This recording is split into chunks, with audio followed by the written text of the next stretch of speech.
ගොඩක් ආදරෙන් ඔයාලා අපේ channel එකට පිළිගන්නවා. අද කියලා දෙන්නේ වැවේ ඉන්න ලොකු ඉස්සෝ කොහොමද රසවත් විදියට හදාගන්නේ කියලා. ඔයාලා අපේ channel එක subscribe කරලා නැත්නම් subscribe කරලා එකතු වෙන්න.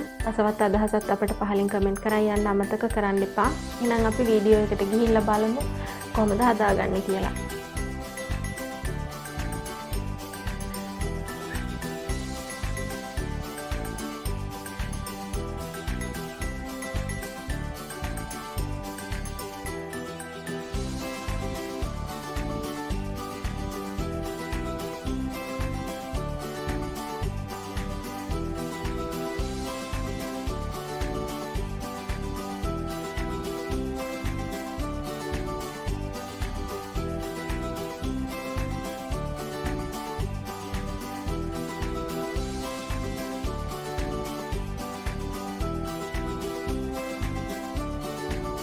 දැන් ඔන්න ඉස්සෝ එක හොඳට සුද්ධ කරගෙන ඇවිත් තියෙන්නේ.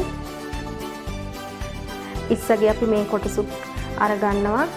මේ කොටසෙත් ඇතුලේ තියෙනවා මස් කොටස්.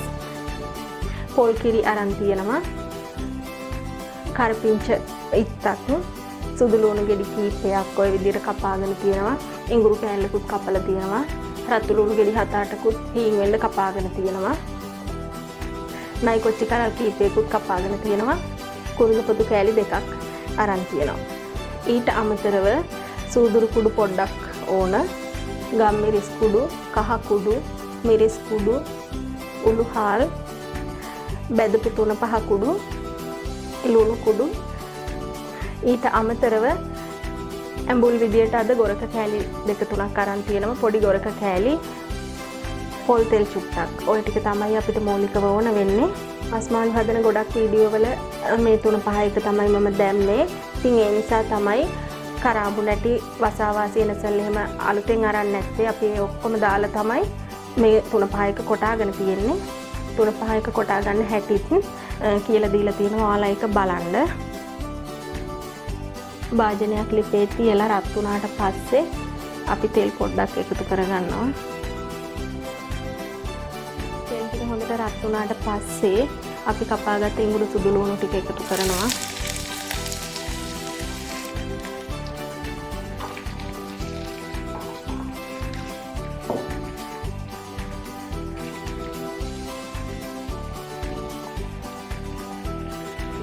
කරපිංච ටිකත් එකතු කරනවා.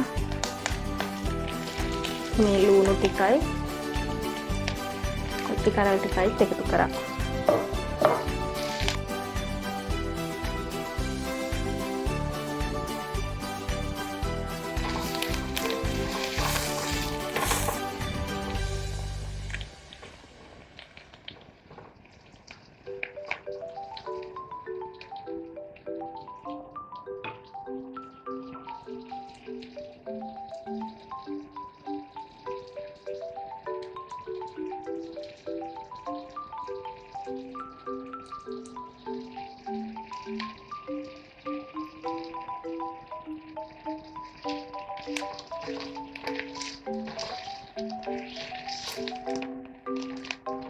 මේ විදිහට ලුණු ටික මැලවෙනකොට අපි 3-5 වර්ග ටික එකතු කරගමු.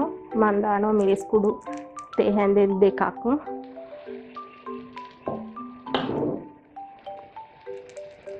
තුන පහ කුඩුත් තේ හැන්දෙන් 1ක් දානවා. ගම් මිරිස් කුඩුත් තේ හැන්දෙන් 1ක් එකතු කරා. උළු හාලුත් ඇට කිහිපයක් එකතු කරගත්තා.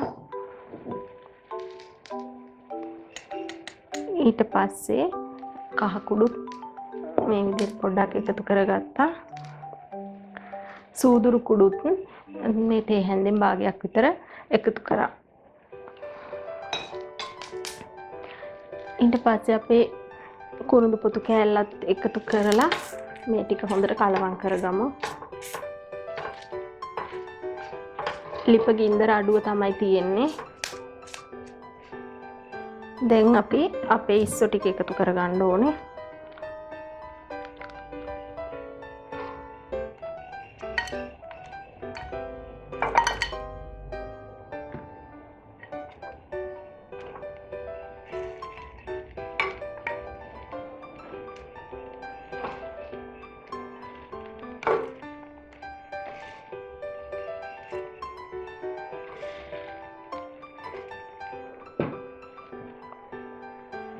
ගොරක කෑලි ටිකක් දැම්මා. දාලා පරිස්සමින් මේක පොඩ්ඩක් කලවම් කරමු.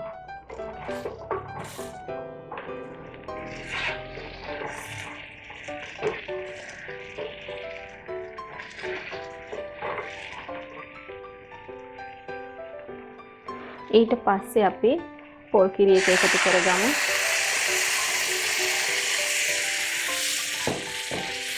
ඔයාලට මුරුංගා කොළ තියෙනවා නම් මුරුංගා කොළ ටිකකුත් එකතු කරගන්න. මොකද ඉස්ස ගොඩක් උෂ්ණ කෑමක් නිසා උෂ්ණ ගතිය මගහරව ගන්න පුළුවන් මුරුංගා කොළ එකතු කරාම. මට අද මුරුංගා කොළ නැහැ. මම පොල් කිරි තමයි එකතු කරේ. ওই විදියට තියෙන්න ඇරලා අපි ලුණු ටිකක් එකතු කරගන්න ඕන රස අනුව.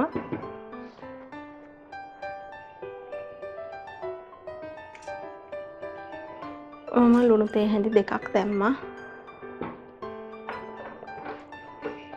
දැන් ලිපේ ගින්දර වැඩි කරගෙන මේක අපි උයාගමු.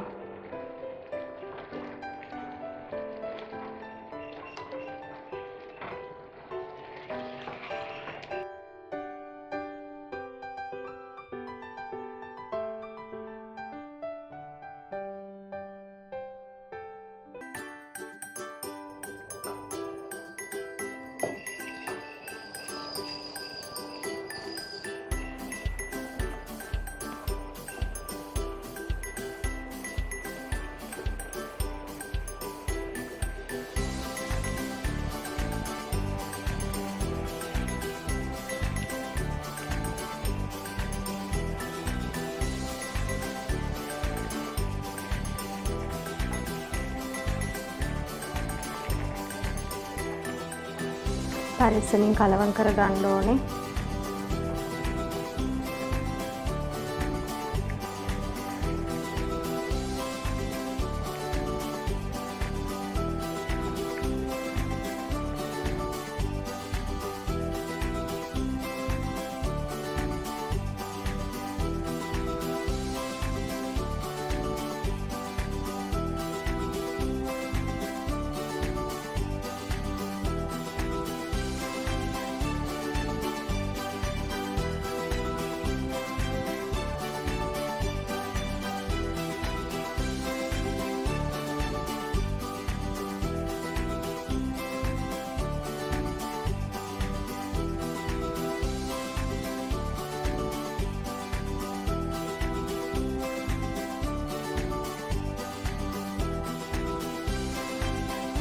මේ විදියට හොද්ද නටාගෙන එනකොට අපි ලිප අඩු කරගෙන විනාඩි 10ක් විතර හොඳට උයාගමු.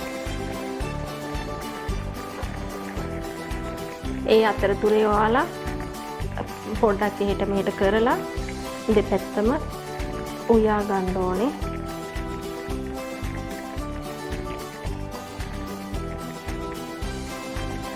මේ පාට වෙනස් වෙලා ඉන්න තියෙනවා පේනවනේ.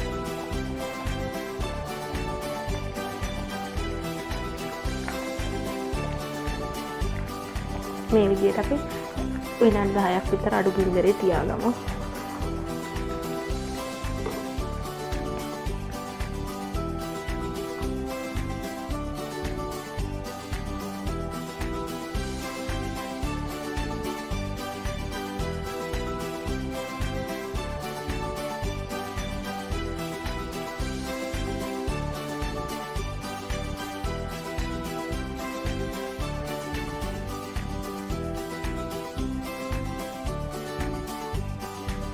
මේ විනාඩි 5කට විතර පස්සේ දැන් හොඳට කෑලි ඉදිලා තියෙන්නේ.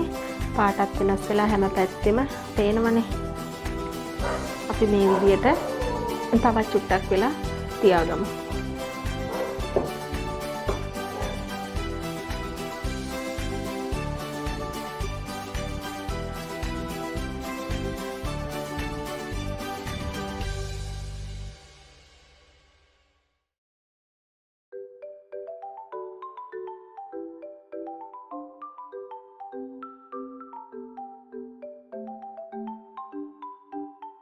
ඔයාලට හොදි ගොඩක් ඕන නම් ගින්දර වැඩි කරලා හොඳට හොදි ගතිය අඩු කරගන්න පුළුවන්. මම අද හොදි ගතිය ටිකක් තියෙන්න තමයි උයන්නේ. ඒ නිසා අඩු ගින්දරේ තව විනාඩි 5ක් විතර තියලා ලිප් ඕෆ් කරගන්නවා. අපි විනාඩි 5කින් විතර බලමු. ඔන්න තවත් විනාඩි 5කට පස්සේ තමයි මම මේ බලන්නේ. හොඳට ඉදිලා තියෙන්නේ, සුවඳත් එනවා. ඒ වගේම මේ පාටත් වෙනස් වෙලානේ තියෙන්නේ. ඔන්න දැන් මම ලිප් ඕෆ් කරගන්නවා. ඉතින් ඔයාලටත් පුළුවන් මේ වගේ විවිධ කෑමවල රස කොහොමද කියලා බලන්න. එහෙනම් අපි අලුත් වීඩියෝ එකකින් ආයෙ හමු වෙමු.